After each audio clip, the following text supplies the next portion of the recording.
Alright, so this is another example, and then the main problem here is the hook, and then we are being asked to find the bender moment at the points P and Q, right?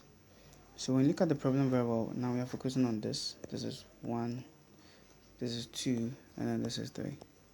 When you look at the one diagram 1, what it's trying to say is that the load is being applied on the hook, and then it's actually in line with the centroidal axis, but in this case I made them slightly different, or I didn't put them on the same line because I wanted us to see the centroidal axis clearly and the load line clearly, but they are the same, they are on the same line, right? So the problem states that the force, which is this P here, is in line with the centroidal axis. The load line of the force P is in line with the centroidal axis, which is the violet one, the purple is okay, right? And then we are being tasked with finding the bending stress at P and the bending stress at Q. When you come to this one, this right here, when you come to the diagram 2, it's actually being sectioned to show what's actually happening. So this force P here, right, is actually causing a force right here, right? Because like when you apply the load here, it's like you're pulling the hook, and then this P here is also down. It's like the hook is being pulled. Though the load is here, this P is what actually is causing the F here, right? And then this F here, because it's on this side of the central axis, it has a bending moment. It will turn the beam this way, the hook this way, right? So it's in line with this M here. So that's what it's saying. Okay. So now that we know this, task is to find the bending moment at P and Q, right? So let's move on with that. So with this, if we try doing a balance of the forces, in the y direction, everything should be 0, right? So now we are on this 2 here, we are on this is diagram 2, right? So what this means is that when you have P, which is pointing down, minus P, and then minus F, which is the convention we are using, everything should be 0. This actually means that the P, which is at the center of the beam, right, the center of the section of the beam, this F here is the same as minus P, right? And then that moment here, this M here, right, this is how we represent it. Because it's caused by the P, we say that the moment is equal to, the force is F, but this F is equal to minus P, is equal to minus P, and moment is force times distance, right? And the distance is what we call E, right? But then before when we started, we made clear that the load line, right, this P here, the yellow line, is in line with the purple line, right? Which means that what we call the eccentricity, which we represent with E, the eccentricity represented with E, right? I will explain this very soon. RC. This RC here, and then this E, the eccentricity is the distance from the centroidal. The eccentricity is the distance from the centroidal, what do you call it? The center of curvature, right? The center of the beam, right, or the center of the cross section to the load line. That's the eccentricity. So this one deals with load line, right? But the RC is a distance from the centroidal axis to the center of the section. So this deals with the centroidal axis, right? Like this. And here in this case, we got to know that RC, which is related to the centroidal axis, right, and then the center of the section, right, and the E, which is the distance from the centroidal. Sorry, the RC is the distance from the centroidal axis to the center of the section, and the E is the distance from the center of the section to the load line, right? We got to know that these two are the same, so that's why we are using this. So when you use any of this, is right, the negative still remains the same. And the reason why we are using negative is that when you're actually trying to measure the distance from the center of curvature, which is this O here, this O, to the center of the section, we get to meet there's a convention. if you move it and then you meet a concave, is negative, right? But if you meet a convex, it's positive for curved beams. But the whole reason behind is that any y, if the force is trying to increase the curvature, right? If it increases the curvature, then it's positive.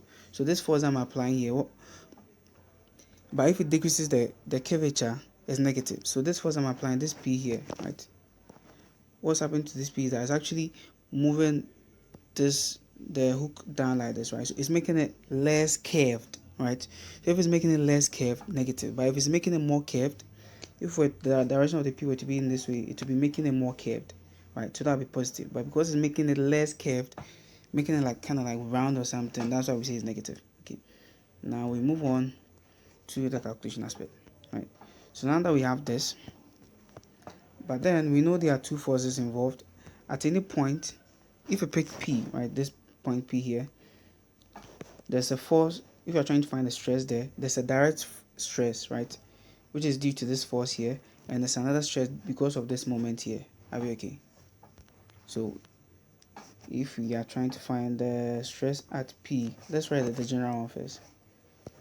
We said stress at a particular position is equal to P on A if there's a direct stress plus this minus, and then we have M Rn minus R all on R A to bracket RC minus Rn, right?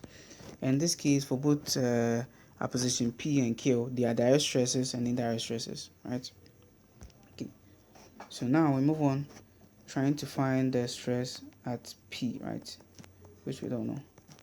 So when we look at P, let's look at what we need from the equation. So we need this load here, which is given.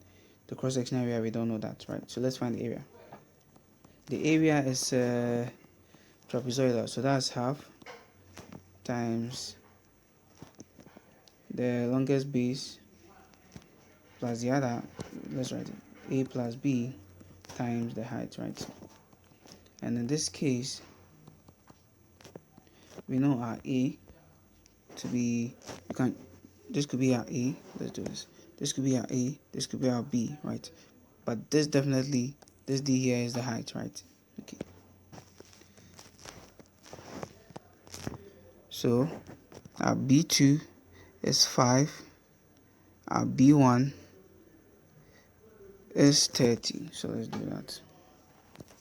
So that's 5 plus 30, and the height is this D here, which we have to be 30, right? And what does that give us?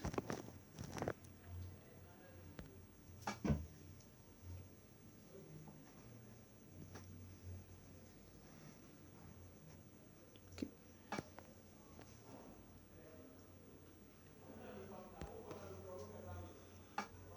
A minute.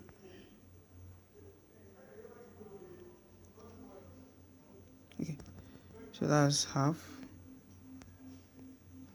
bracket times. So we have 5 plus 30.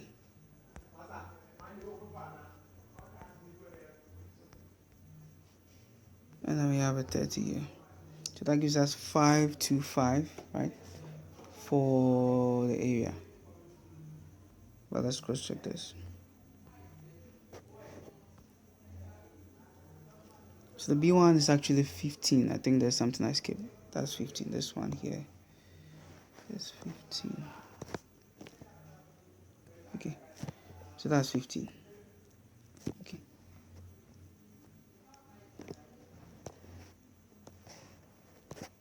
So this is 15, right?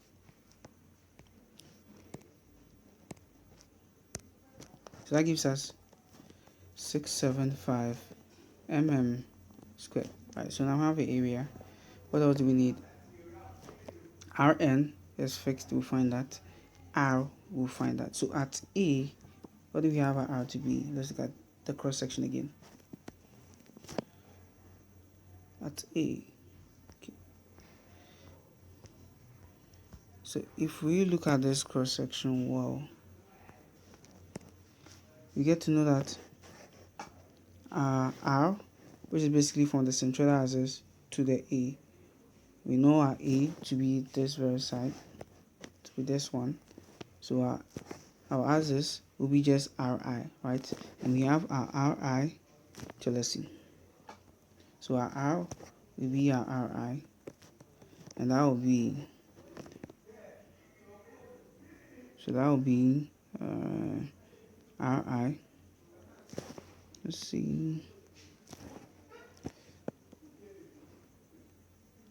RI is actually, I didn't write that out, but RI is equal to 20 mm, right? That's actually the distance of the load line. The distance of the load line from the inner edge, which is this side, right? So that's a 20. Yeah, from the inner edge of the section. Okay. So our R is equal to our RI, so then that gives us 20 mm. Let me write this as RA. Okay, yeah. So we have that. We have P. We have area. We can find the M. Let's find it now. So our moment, as we said, is equal to minus, right, P, which we have to be 7.5 K, 0.5 10 to the power 3 kilonewton, right? Newton, you find it. So Newton, right? Times the distance, which is the E, is same as RC, but we have not found the RC. By looking at it very well, RC is let's write this out before we even get RC. Looking at the sketch very well, let's do this. RC is basically the distance from the central axis, right, to the center of the section. So this right here is our RC, right? And then the RC will be this RI plus the H, right? We are saying the H is just the center of this trapezoidal section here, right? There's a general formula for it, but if you don't have that, so before we can find RC, we know RC is equal to the H on the diagram plus the RI, right? But then this H is equal to, there's a formula for it, which is B1 plus 2B2 all on B1 plus B2 times D on 3. But I can assure you that if you try to find this directly by doing this, the trapezoid is of this way. This, and then this, and then you divide this into section, and you try to use this formula where we said RC is equal to summation of A RC on A. You actually get the same thing. Okay, you end up getting the same thing for the RC. That's if you are not given the general formula that you should be able to find the RC, right? Yeah, but then because the formula is given, we read that one directly, right? So our H will be, our B1 is, we have our B1, let's see, our B1 to be 15, our B1 is 30, and our B2 is 15. 30 plus 2, 15 on 30 plus 15. This is B2 times, we have our D to be 30. Let's see, D, yeah, depth is 30. That's 30 on 3. So let's see what we get for that. So we have 30 .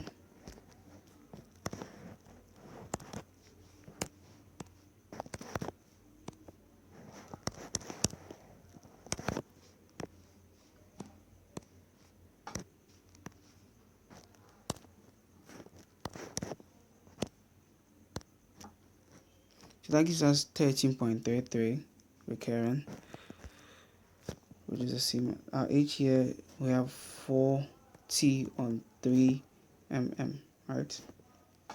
Okay. So now our RC will be this 40 on 3 plus our RI, which we know to be 20. So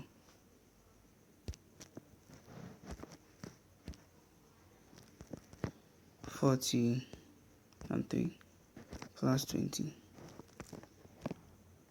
And that gives us 100 on 3 mm. I'm being intentional about using the fractions because we want to try as much as possible to make less approximations. So now that we have our C now, we can find our M. Our M will be times RC, right, which is 100 on 3, right? So the moment will be the force times the distance. So what do we get for that? Let's see. So let's bring the minus. Minus, that's 7.5 times 10 to the power 3 times 100 on 3, and that gives us 2500, right? So minus 250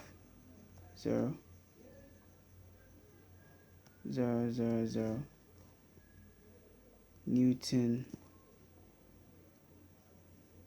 millimeter, right? So that's all we have. Okay, what do we need next? So we have our RC, we have the force, we have the area, we have the moment, we have the RE or R, we have the area, this area, we have the RC. The only thing we need now is the Rn, right? So you have to find this Rn now. We got for the trapezoidal section, that's a way of finding this Rn, and then there's the formula for. So the formula for the Rn is A all on 1 on D bigger brackets, right? You have B 1 R naught minus B2 Ri ln R naught Ri minus D to bracket B1 minus B2, right? So we have our A, we have our B1, B2, our I. The other thing that we don't have now is R naught, which is Ri plus D. So that's 20 plus 30, and that gives us 50 mm, right? So now we'll move on and find our Rn. Okay. So that will be 675 for the area. Then we have a bracket here, the bracket.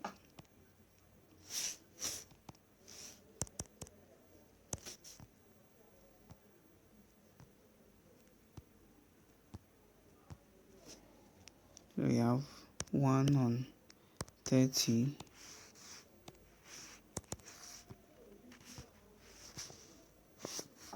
then on the inside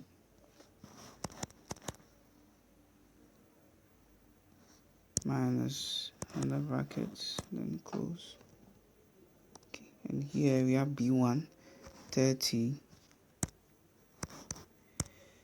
times R naught, which is 50, minus B2, that's 15, times Ri, that's 20.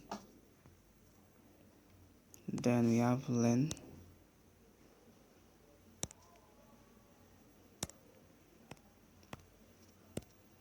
R naught, that's 50, Ri, that's 20,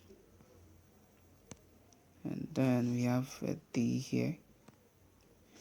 D is 30,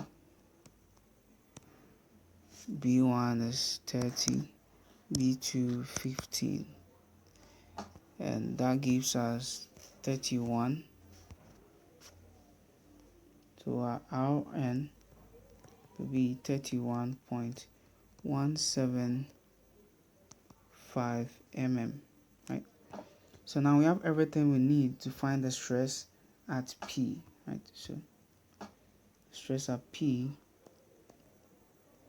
equal to the force, which is 7.5 times 10 to the power 3, all on the area 675, right? Plus, let's put a plus up.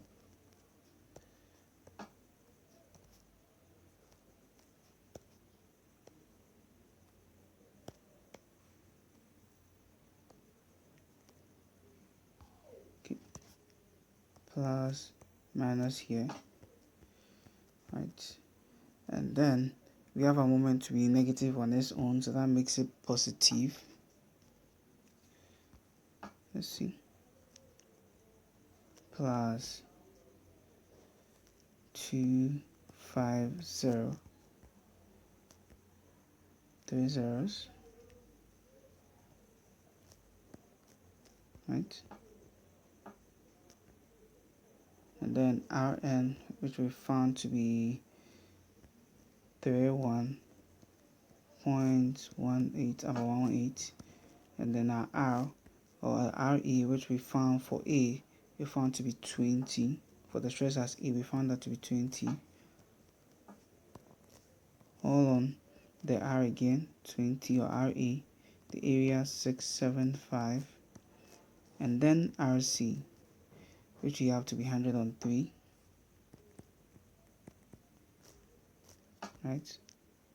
Minus Rn, 31.18, right? So let's see what we get for that.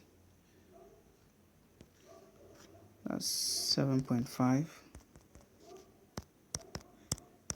10 to the power 3, 675,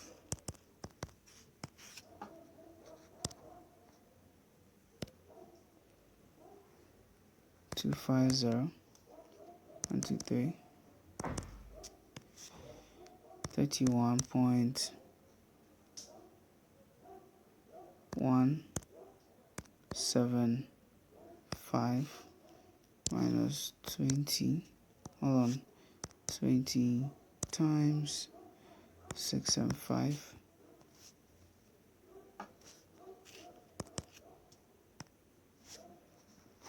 103 minus 31.175, and that gives us 106.99. So that gives us 106.992 megapascal, and because it's positive, that's tension, right? So then the next thing we need to find is the stress, the bending stress at Q, right? And then the formula is the same, P on A, right?